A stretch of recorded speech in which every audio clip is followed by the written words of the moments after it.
And we're live. Welcome to Music Matters with Jason Tramm, and thank you so much for joining us for our unique podcast community where we explore the triumphs and challenges of the performing arts world as seen through the eyes of distinguished artists. And thank you so much for helping us grow. We hit 2,073 subscribers today, and we grow every day thanks to people like you who like and share our videos and subscribe to our channel. So please subscribe to our channel. It means the world to us.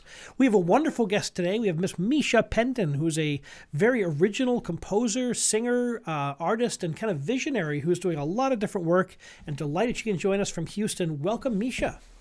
Thank you, Jason. Thank you so much for having me. It's great to be here. Well, it's a pleasure. And did you always know you wanted to be an artist? Wow. I kind of think so, but maybe I didn't have the label that it was an artist. Like have always been very creative and very expressive. Very much so as a child. So, and then when I started getting more into the arts in school as a kid, it was definitely my focus. So, yeah, it's just always been such a central part of my life that it's hard to think of myself, not having the creative arts as part of who I am. Did you come from a musical family? My brother is a rock and blues musician. What instrument? He's a guitarist. He plays professionally in New Orleans, where my family's from. It's a pretty good place to be playing rock and blues. Yeah, he's really got it in his blood. So, yeah. And my grandmother played piano, and not like everyone in the family was musical. My father was a visual artist. My mother also, father was still artist though, visual artist certainly. So you've got this swirling confluence of different artistic brains. I love that. Yeah, definitely.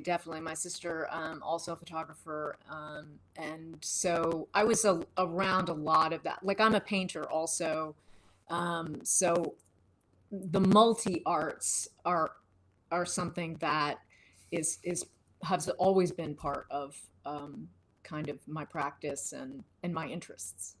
What was your first instrument? Was it piano or voice, or where did you start? Mostly voice, but then as singers do, piano.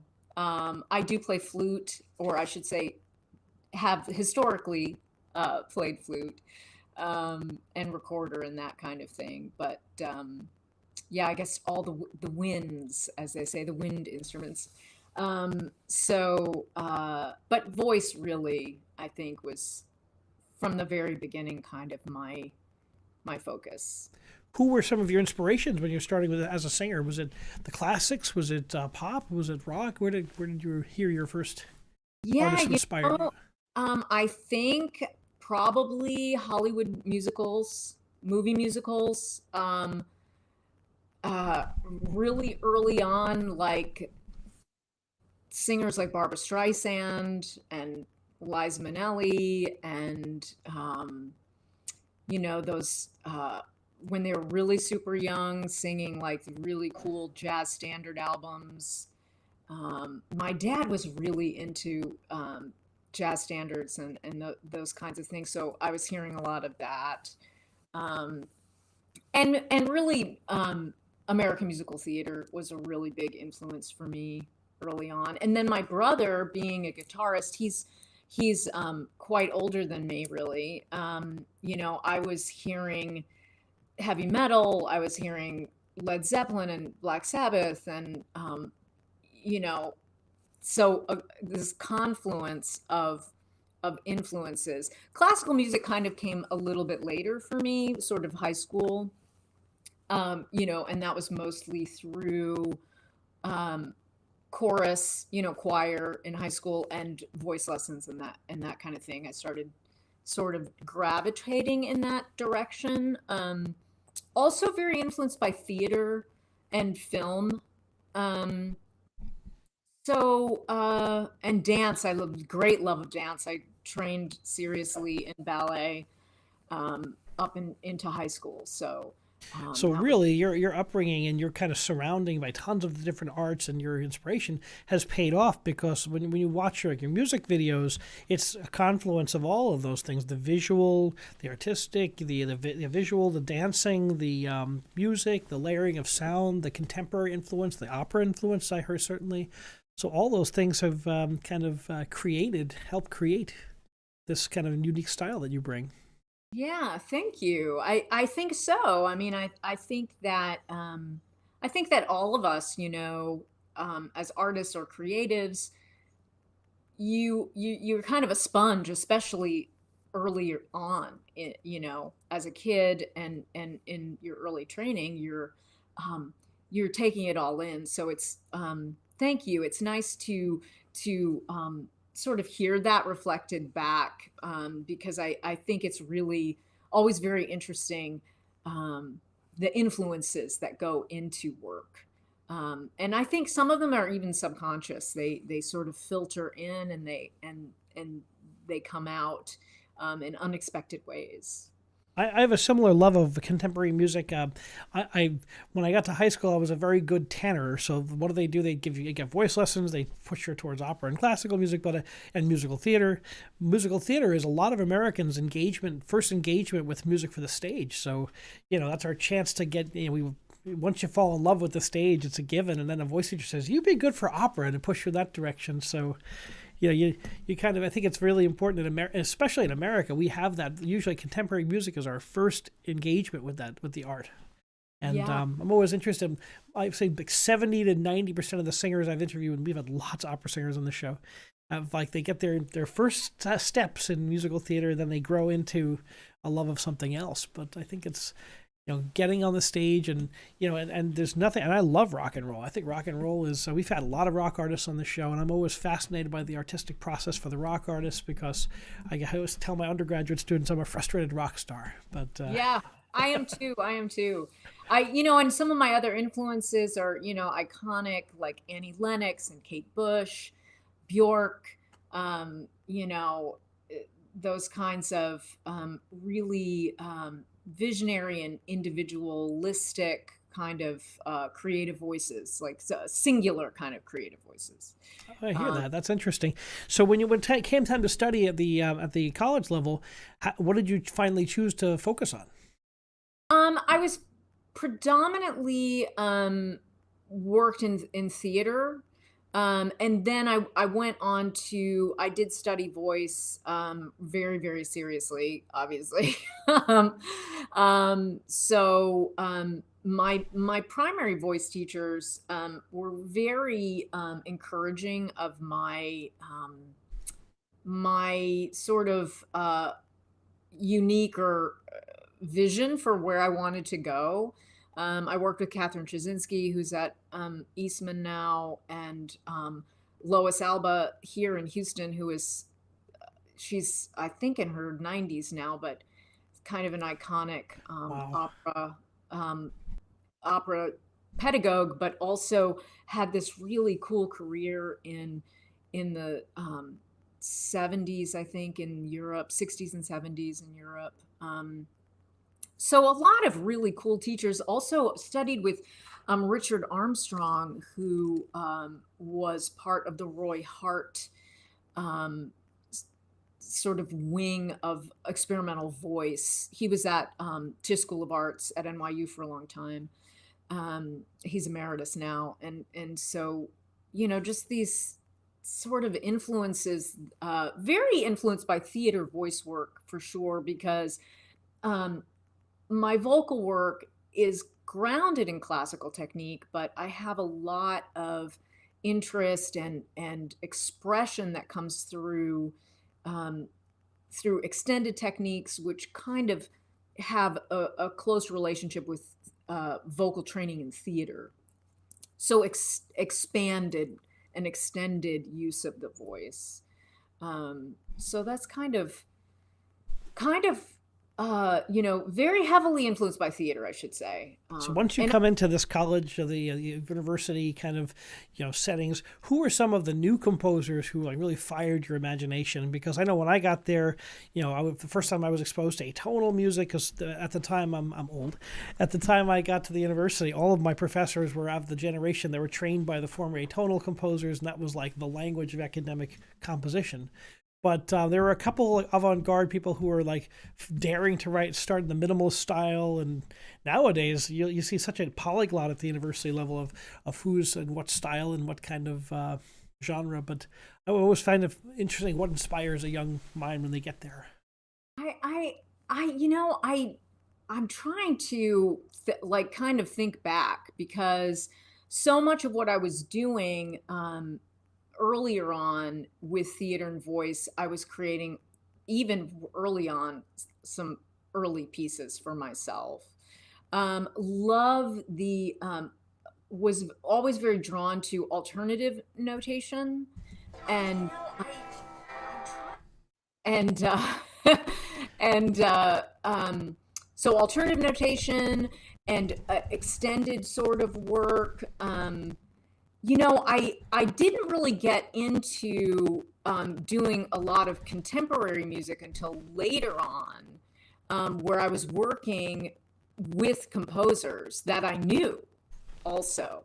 So that was, who now become some of my friends. And that actually, Dominic Diorio, George Heathcote, are two composers that I worked really closely with here in Houston.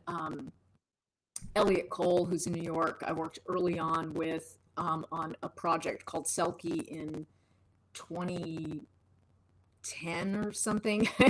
But so I was working, I really came to work closely with composers who at that time were setting my lyrics. And then I kind of set out on my own trajectory from there. We saw the same with certainly with who was it? It was Stephen Sondheim, who was working with Leonard Bernstein. And then of course he would go on to become one of the greats. I think that's a great way to be around some of these like Dominic Diorio, great really big composers today, and kind of add your compositional and then kind of work on your own as well. It's really fascinating. Yeah, I also really love art song literature, like Ned Rorem and Britten and French art song, obviously not contemporary, but so Fauré, Debussy, sure. Yeah, so those sorts of, and I think actually now when I look back, I think of how I was so focused for a long time thinking about opera or describing what I do as opera or post-opera, but it's really it's kind of really rooted in song, in the idea of a song as a dramatic piece. And I think what drew me to opera was the drama and the theater of it.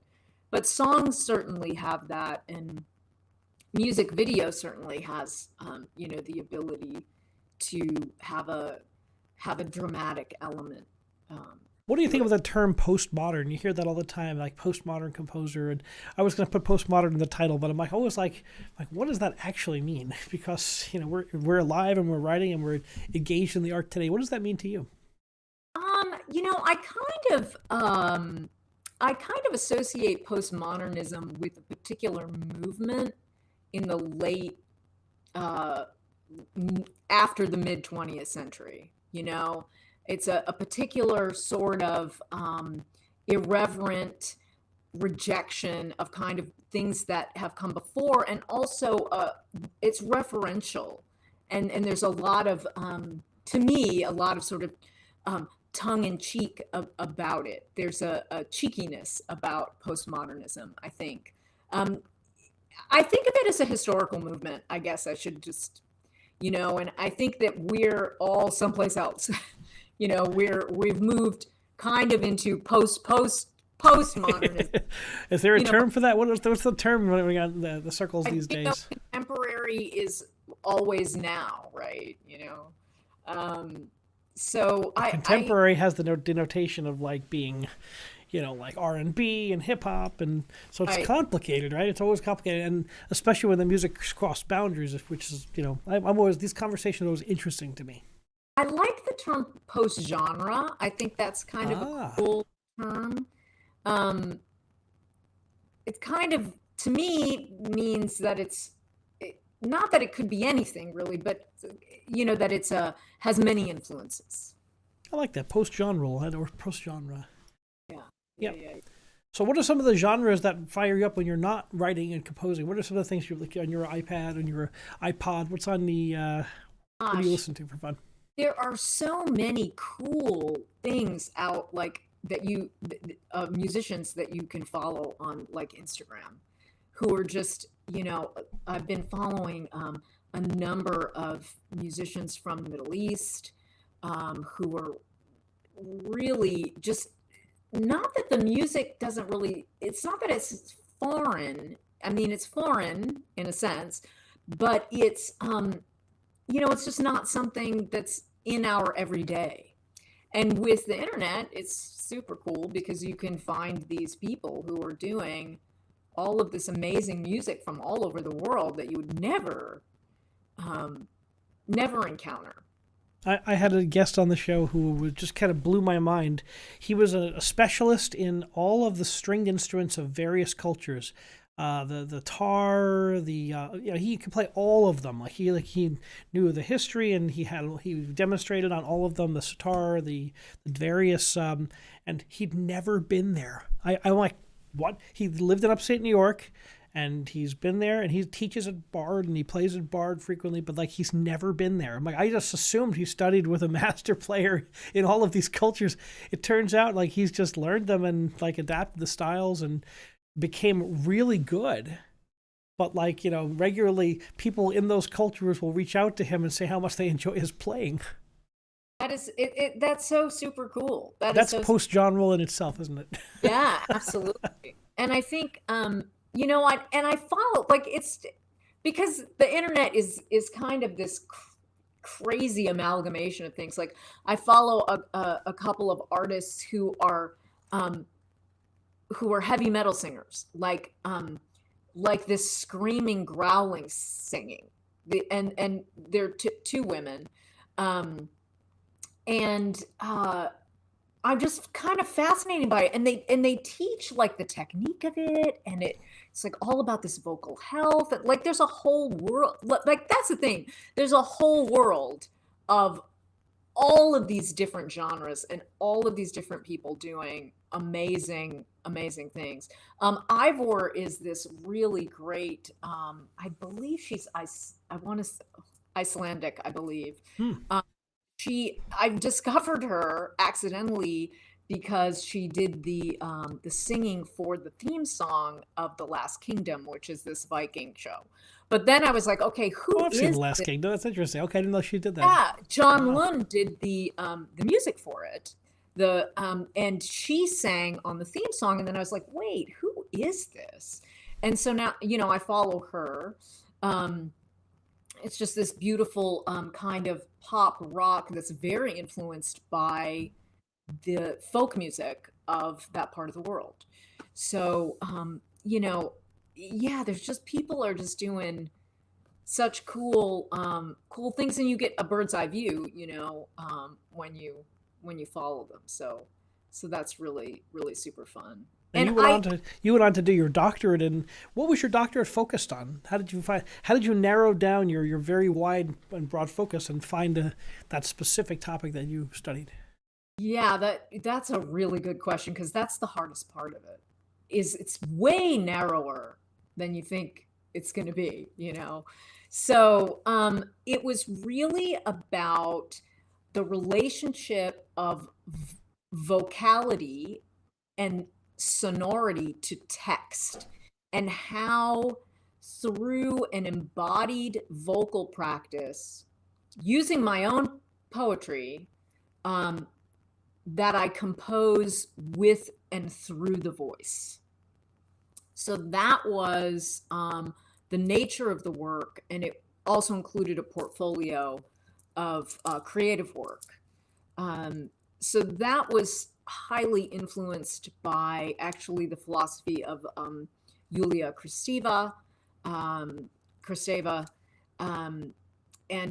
the idea of how the text and the sound have the sound informs the meaning rather than the denotative or the literal meaning of words. It's kind of like, why sing if you can speak? You don't need singing if I can just tell you. So there's like something extra in the information you're getting from vocal music. The Greeks and the idea of melodia and the this kind of like how it it transmits the emotional power and like highlights it. It's amazing. And Bernstein talks about the poetry being when you parse the words and the poetry and you actually take words away and it adds so much more to the subtext, and it's fascinating stuff.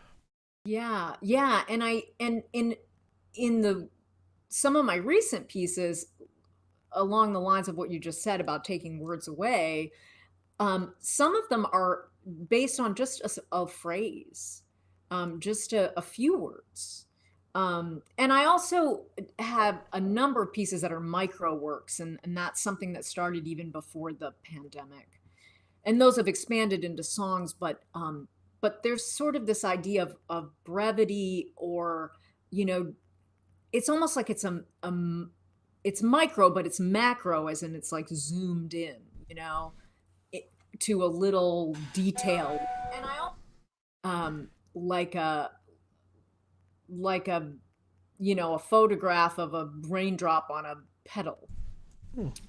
That kind of attention to blowing something up that's a little gem.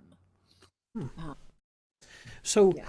what are some of the compositions you're writing, and what are the mediums you're choosing to write for? Do you write for traditional performance forces, orchestra, chamber ensemble, or is it more electronic based, or is it a combination of all those elements? So I mostly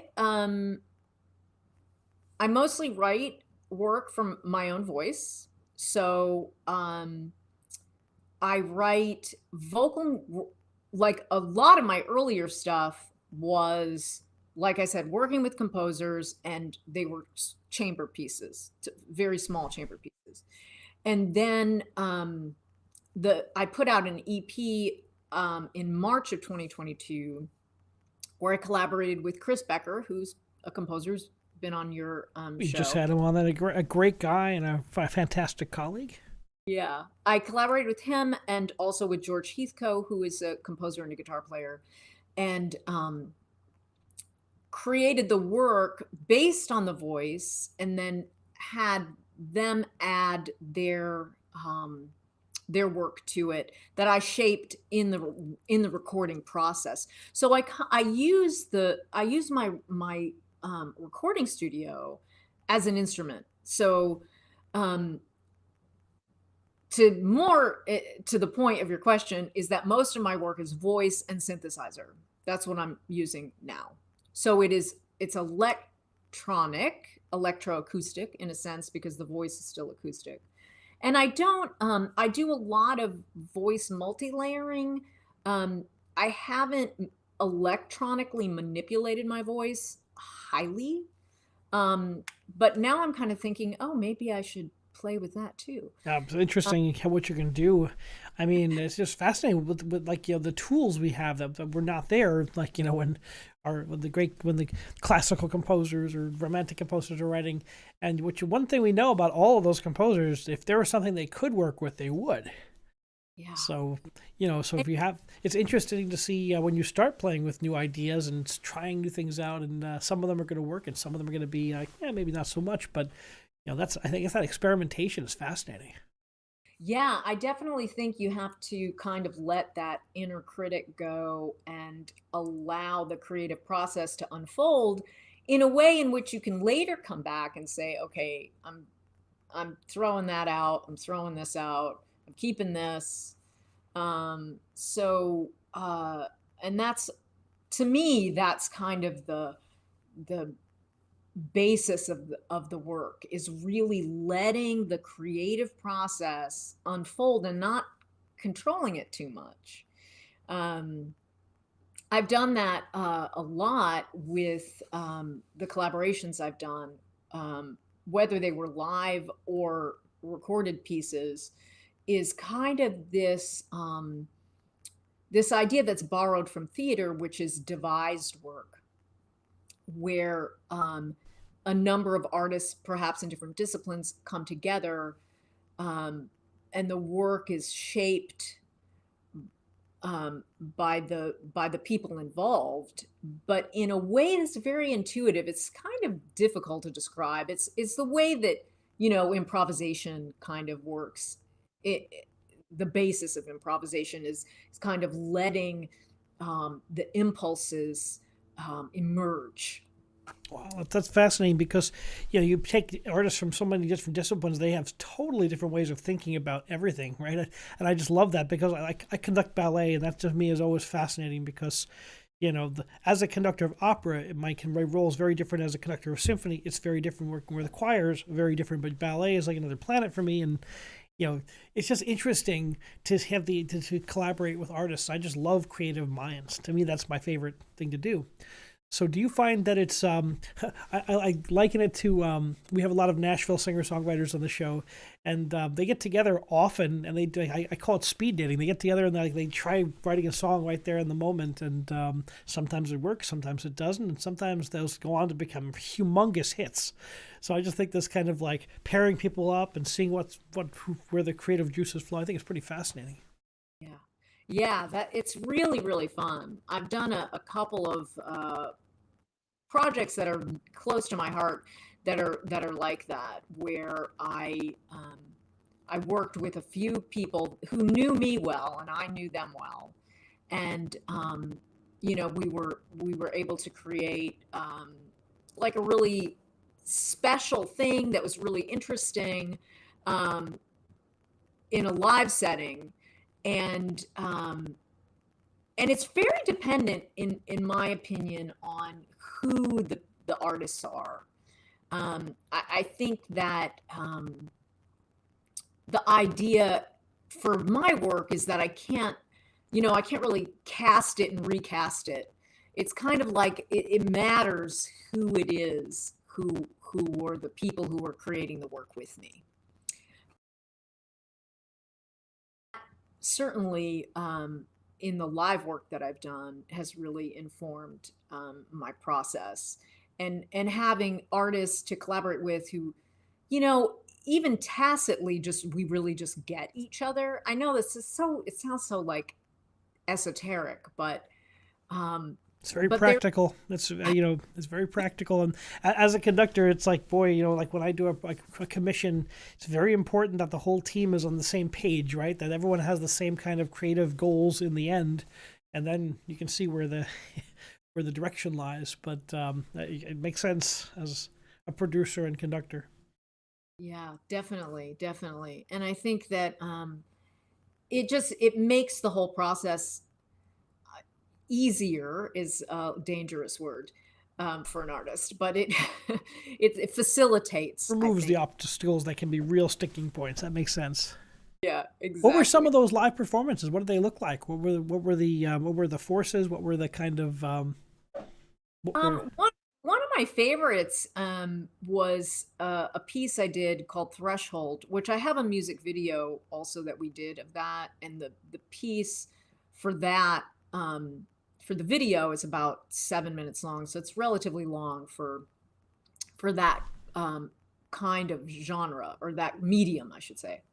And then the live performance that it was based on, it was a site-specific piece that I created with in collaboration with several artists in an old grain silo in Houston that's very reverberative. So it was a number of silos, these really tall silos, so you could sing or sound up into them, and it would reverberate through the whole facility. very cool?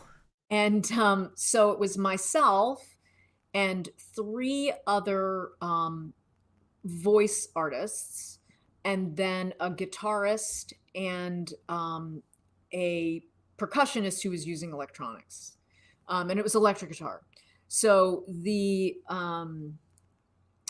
two instrumentalists were in one silo, and we put amplifiers and speakers throughout the space, but the voices were all unamplified because the silos just amplified the sound. They did it for you. That's awesome. Yeah, it was really, really super cool. And so then we invited the audience in, and it was kind of a journey, and it was based on the Persephone and Demeter myth of Persephone being stolen into the underworld and then returning. It's a cycle of the winter and the spring, and it was right on the cusp of the Me Too movement. So it was kind of also about women's agency and physical sovereignty, and so it was a journey through this space, and so that was created through a devised process where I had the text that I had written, and I had an idea, and I invited these other artists into the space, and we shaped the work. We created it, and then at the end brought the instrumentalists in. Again, two people that I knew really well, and it became kind of a listening game in a sense. So that was a really, really cool project. And then we did film the performance, but before the performance, we did a dedicated filming of for the music video. And that's what I kind of have as, or think of as, sort of the definitive final form of that piece. And we all, at that point, we went into the studio at Houston Public Media and recorded, and that was the music and the sound was all put together separate from the video filming that we did. What a special way to bring something to life in this unique space, and people get to be there physically in the space.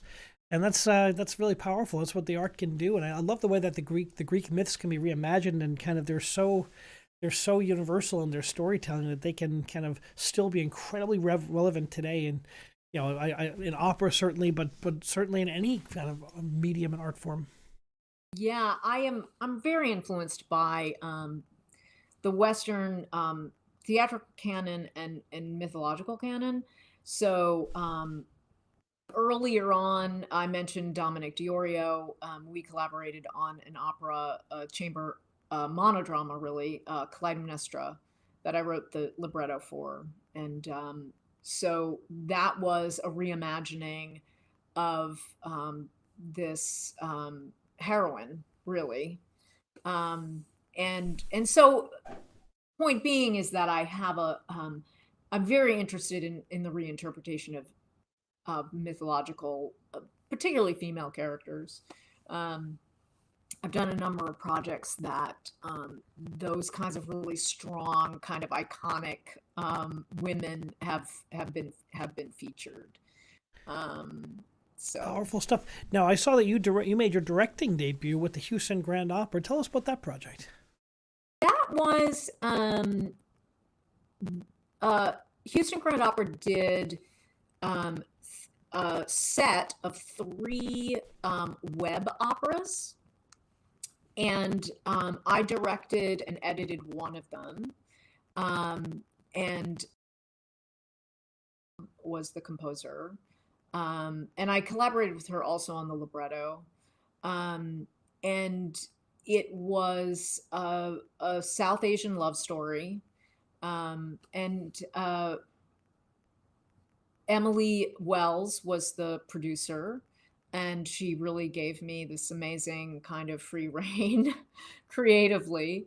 And it was a really beautiful, meaningful project. If I remember this correctly, what Houston Grand Opera did to generate the ideas for these was that they went out into the community and they gathered stories from people. And so this was a story from a young woman. It was kind of a Romeo and Juliet story. Um, uh, and so there was issues with their parents, with them getting together, and these sort of cultural forces.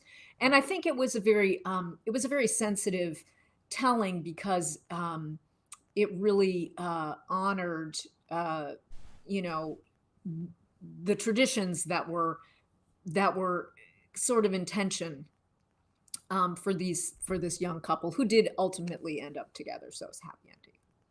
Yeah, that's fantastic. And I heard about those because I guess this was during the height of the COVID pandemic and there was no live performances. So these web-based operas were critically important. We had Carleen Graham on the show, who was my director in undergraduate when I was an undergrad at SUNY Potsdam. She was there for a long time. And before coming to Houston, now she's at the Manhattan School of Music. So it's a small world. Carleen was at Houston Grand Opera at the time as the director of HBO Co. She spoke about those projects. She mentioned all of those projects. She was talking about that on the show. Yeah, so she was really, spearheaded a lot of that work. It is such a small world in the arts community, isn't it? For good or bad, right? I tell my undergraduates, I'm like, you have to behave yourself because everybody knows. I mean, Right. when I do a show, I'll ask my colleagues in the business, have you worked with this person? You were on the last show they did. What was it like? What was the experience like? And we're all one step removed from almost anybody in this business. Right. Oh. So now you've done like workshops at different universities, including the Juilliard School. What's it like to bring your perspective to students, the young people of today? I hope that artists, young artists, or any artists or creative people, can really be comfortable with expressing who they are, and following kind of their unique vision and their unique contribution. And whether that's if they're an interpretive artist, such as a traditional opera person, or someone who is creating their own work. It's important, certainly, and to help young people find their voice. That is, something that a composer like you, who's so had so many different perspectives. I mean, I think it's really important to hear that you can find your own voice and explore and experiment, and that's part of the process. Yeah, and I think that one of the things coming out of the pandemic, if we can even say that, but emerging from the big lockdown period, is that I think that there's a lot of opportunities in a way that weren't there before. And I think a lot of young artists are seeing that they can create their own work, or they can do interpretive work and they can create their own work. Like there's a lot. I think there's less, in some ways, less limitations than maybe there've ever been. And certainly the technology is readily available.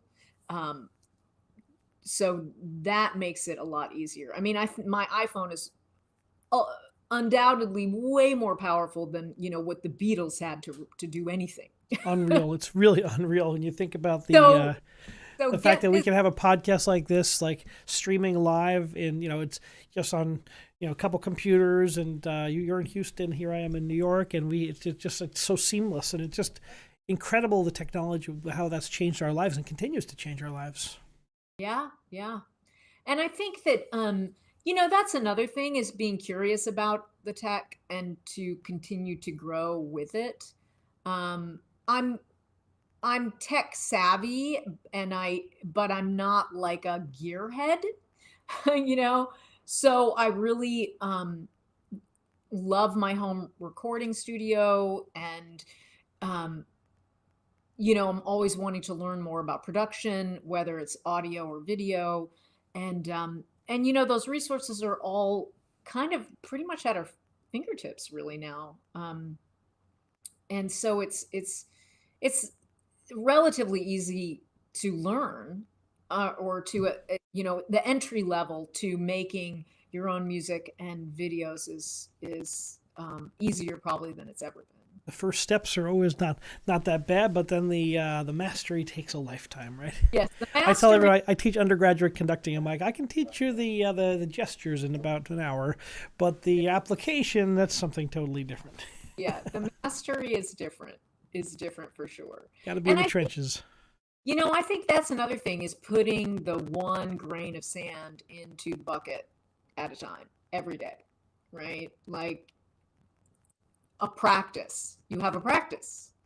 And, whether that's sitting down at the piano, whether it's filming, singing, writing, whatever it is, it's a practice, and it's part of your life, and it's something that you invest in,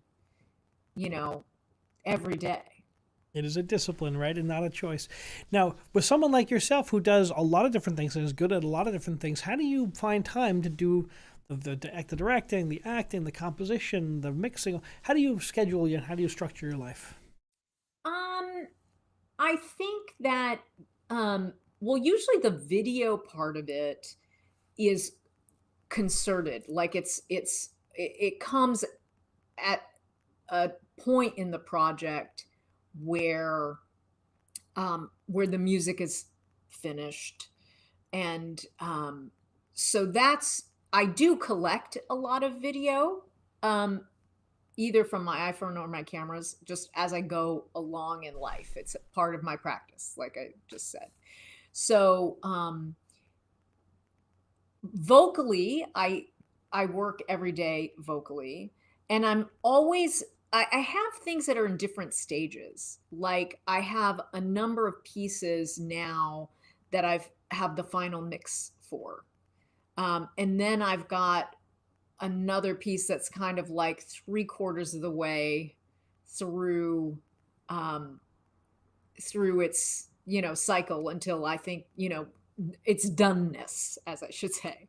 And then I just started working on a new song yesterday. So I think that I'm not sure that I schedule it very specifically, but it I think I've gotten used to having work at different stages, and to concertedly work on those. I do have kind of extensive written notes of what I need to get done and when it needs to get done. Yeah, So I do. that, I'm in a similar boat. I have a lot of different projects and I run at all different companies. So I have like my notebook here where I've got all my to-do lists for the day in there, and I kind of gotta make sure I'm ready for Don Giovanni rehearsal tomorrow. Boom, I've done it today. Constantly balancing. I think that's really a good lesson. Is the discipline required to be a balanced artist. And I have piles of different scores there, parts to be marked there. It never yeah, ends. But that's the joy of it. I love going from project to project. I get kind of energized by that. yeah, absolutely, absolutely. And I love that. I think, if I'm not mistaken, I think that the etymology of discipline is disciple. And I think it's about devotion, which I think is a really interesting, because discipline sounds so like punitive, right? You have to But practice 3 hours a day. yeah, right. Yeah. But devotion is based in love. And I think that that's kind of beautiful. It's like the term amateur. Amateur in its purest form means for the love of. And I Mm, think I remind of the avocational singers I work with, or sometimes the choirs. I'm like, and some of my top, is people just giving this for the love of doing it. And now, as at our level, as professional artists, like the devotion is important, because it can't all be like discipline, that kind of punitive. If you don't practice, But I agree with you. That's really a powerful thought. yeah, yeah. So I think that just kind of moving your work forward, kind of as you go, and investing. It's an investment in it, of time and energy. So, what's Um, your next project? What do you want to let everyone know? What's your next project? And where can we find out more about you and your work? so my website, mishapenton.com, is a great place to check me out. I'm also active on Instagram, Misha Diva, and on Facebook, Misha Penton. The next project that I'm working on is a concept album that I'll be releasing tracks over the coming year and probably compiling them into an album at the end of 2023 or like the fall. And so that is in process. So I'm not really sure exactly what it's going to be, but it will be very voice-based, poetry-based, and really an exploration of sort of voice synthesizer, which is kind of where my current work is going, sort of an avant pop, post-genre, chamber electronica is something else I'm calling it.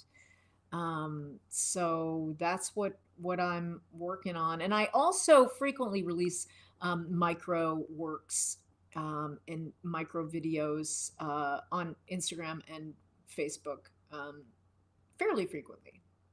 Very exciting. And so MishaPenton.com, and it's in the link is in the description of this video. Make sure you check it out. This is an artist who's doing some really fantastic work. And Misha, thank you so much for joining us today.